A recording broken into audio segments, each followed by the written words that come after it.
right in here. What would be the middle of that down close candle? If that's a bullish order block, what's the middle called? Remember I was talking about this inefficiency, tongue twister, this inefficiency down here. The midpoint of inefficiency, or a actual gap, is consequent encroachment. It's the midpoint. The differentiation between an order block, which is a real range that has been offered liquidity, where the range has closed with a body like this right here, the midpoint of that is mean threshold. So that's the two distinguishing factors that make up the midpoint. If you grab a fib and you drop it on that specific candle right there, I'll make it a little bit bigger.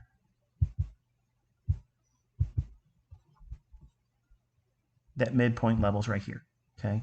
You can see how we went through it. Does the body disregard that midpoint? No.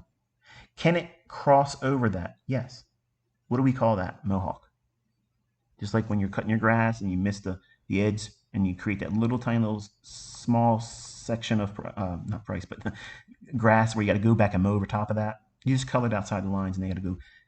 Yeah, you have to, well, if you're like me, I have to immediately go fix it. Okay. But in trading, you have to allow it to be there. Just allow it. Okay. So while we have very specific levels, the bodies of the candles are telling you the narrative. So yes, it does go down below midpoint of that.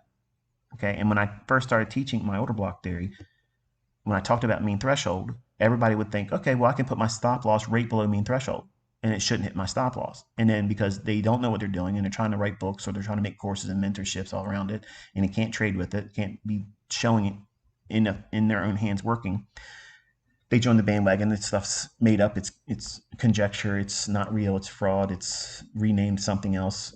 But if it was renamed, why can't someone else do it too?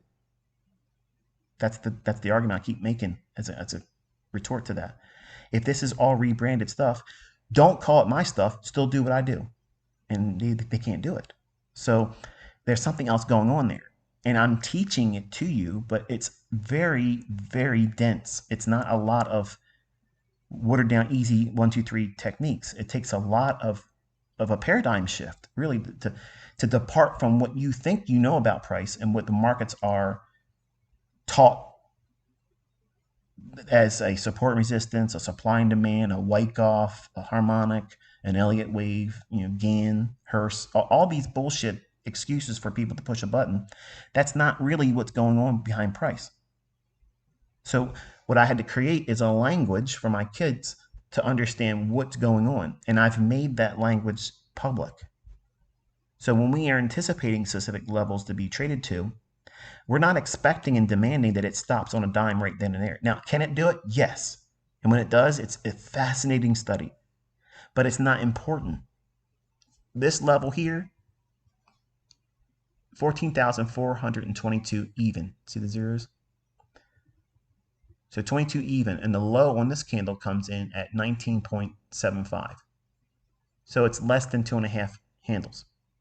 Now, if you're going to lose your mind over 2.5 handles, but you expect it to be respecting that level, you have to have a stop loss that's going to at least allow for that mohawking, that little push beyond the level of where we expect the real turning point.